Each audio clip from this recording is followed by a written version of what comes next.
በመጀመሪያ ደረጃ ለነገርክ የምችለው ነገር ቢኖር ህሊና እንደማታፈቅር ብቻ ነው። አንቺ ምን አወቅሽ? አይ እንዴት ነሽ?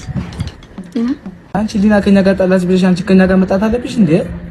ማለት አንቺ መሳጭን ግላ ማሰብ እኮ የለብሽም። ልትሳደብ ነው የመጣው? ሲጀመር እኔና አንተ ምንም ሊያነጋግረን የሚችል ጉዳይ አይመስለኝም። ይኸውልሽ ማርታ፣ ህሊናን በጣም ነው የምወዳት።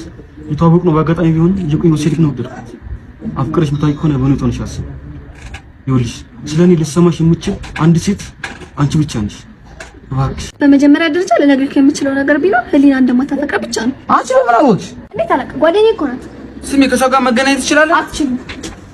አንቺ ምን ሰራሽ ነው? አትጮብኝ። ደሞሽ በቤቴ መተን ጮብኝ ትፈልጋለህ እንዴ? ይኸውልሽ ማለት ህሊና ተናዳብኝ እንጂ ጠልተኛ አይመስለኝም።